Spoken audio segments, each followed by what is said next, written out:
So a septet of politicians for 90 minutes on a Friday night. I grant you it's not traditional weekend entertainment, but then again, there is an election on. Lots discussed and debated. We'll bring you the highlights on the programme tonight. And a keen reminder too that, yes, there's lots of focus in this campaign on the race to be Prime Minister, but there is a smorgasbord of options that voters will have in front of them, depending on where you are around the UK, and a cacophony of voices. And we've got a real sense of that this evening here on BBC One. Oh, and all 7 of them had rather a lot to say about the big story of the day. When this music gets an outing, you know polling day is getting close. And within minutes of tonight's debate beginning, today's row was centre stage. What happened was completely wrong, and the Prime Minister has rightly apologised for that. Thank you to all those that have served in our armed forces and continue to do so in what is a very, insecure world at the moment. A Prime Minister who puts his own political career before public service is no Prime Minister at all. It was not only politically shameful, but I think many of us feel personally quite insulted. We all owe a huge debt to our veterans, those from D-Day and those from conflicts since. I think was a complete and utter disgrace and shows us we actually have a very unpatriotic Prime Minister. It was dreadful. I think what we saw from the Prime Minister was panic, and I think it's the same pre-election panic that gave us that back of a fag packet plan for a new national service. From this evening to this morning. Here we are. And Rishi Sunak arrives at a nursery in Swindon. It's a new low point for you, Prime Minister, apologising to the veterans. I thought I'd turn up too. Who's advising you, Prime Minister? Inside, playing in the sandpit and gentle chat with the nippers. What's your favourite ice cream flavour? I think. But sharp questions from the reporters. You left early. What were you thinking? Over the past 2 days, I've participated in a number of events in Portsmouth and France to honour those who risked their lives to defend our freedom and our values 80 years ago. The itinerary for these events was set weeks ago, before the start of the general election campaign, and having participated in all the British events with British veterans, I returned home before the International Leaders event later in the day. On reflection, that was a mistake, and I apologise. But I'm someone who will always admit when I've made a mistake. That's what you'll always get from me. I have to say, Prime Minister, you sound more exasperated than apologetic. These men made the ultimate sacrifice, and you couldn't even sacrifice a whole afternoon. Ken Hay, a 98-year-old D-Day veteran, told us that you let the country down. Is he right? I participated in events both in Portsmouth and in France over 2 days because this is an incredibly important moment for our country to commemorate the sacrifice of all of those and their service. Leaders on the campaign trail hate having to spend time trying to explain away what happened yesterday. That is precisely what the Prime Minister is having to do today. The Prime Minister did attend plenty of D-Day events, but he missed a big gathering of world leaders. Look at this, 3 leaders gather, and who's there for the UK? The bloke who was our Prime Minister 8 years ago, Lord Cameron. The Prime Minister's apology is making headlines everywhere, and it's one of those days when my phone never stops ringing, and I'm on the radio again. The danger, the potency of a moment like this is that it has the capacity, and let's see, but it has the capacity to be noticed. By lunchtime, we're in Gloucestershire for Rishi Sunak's next campaign stop.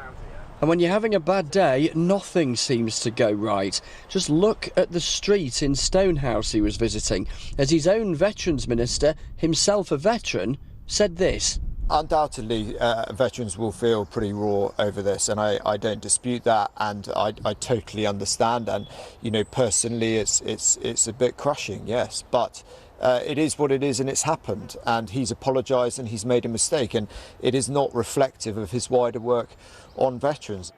The Labour leader was at the event yesterday that Rishi Sunak missed, and you won't be surprised, he's quite keen to tell you about it. It was really important to me. It was a privilege to be there, and Rishi Sunak will have to answer for his choice. For me, there was only one choice, which was to be there to pay my respects, to say thank you. This evening, the Prime Minister was in Melksham in Wiltshire. The questions and answers still flowing. That shows that we're on the right track. But the NHS is disintegrating. 2,500 GPs in this country who are currently unemployed due to your policies. And a finger-jabbing and angry GP wanting to diagnose a piece of her mind. A bumpy old day for Rishi Sunak that he'll be glad is very nearly over. Chris Mason, BBC News. Well, as we've seen, tonight saw the BBC's first televised debate of the election campaign, with representatives from 7 political parties answering questions on issues including immigration, the health service and defence. Our deputy political editor Vicky Young was watching. 7 parties with 7 agendas, all hoping to persuade you that they have the answers. The questions came from the audience, reflecting concern about the economy, public services and high numbers of people coming to the UK. What are the parties going to do about immigration? Migration is absolutely essential to our public services, it's absolutely essential to our businesses, and it's absolutely essential to our economic. Migration's been a good thing for this country, and so in the Green Party our immigration policy is not about arbitrary numbers. That's why we're not talking about caps. Instead, it's about making our immigration system fairer and more humane. Unsurprisingly, the former leader of the Brexit Party had a different view.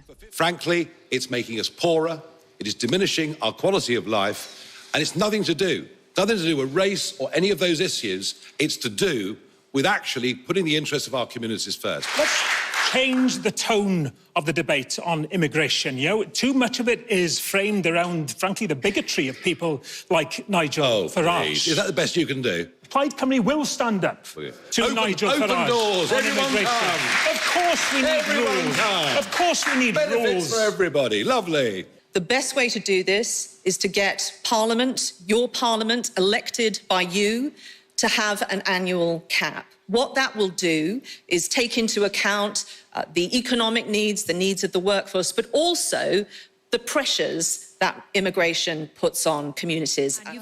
Labour and the Lib Dems say the answer is to boost training and wages for those already here. People come to this country and they're propping up many of our services because we haven't trained the people to do that. But this is how Liberals plan. We should give care workers a higher minimum wage, £2 higher, invest in our care workers, give them status, give them progression in the workforce. And then when we still have skills gaps, invite people in from other countries and welcome them when they come. Okay. How much the parties want to tax and spend is causing real friction in this campaign. 26 separate tax hikes in the last Parliament. About 12 new taxes that Labour are going to bring in. Absolute It's not rubbish. We've absolutely guaranteed we will not raise taxes for working people in this country. How are you going to close that gap? To hear Penny Mordaunt, whose government have put the tax burden up to the highest in this country since 1948, pretending they're a tax-cutting party. Frankly, it is dishonesty on a breathtaking scale.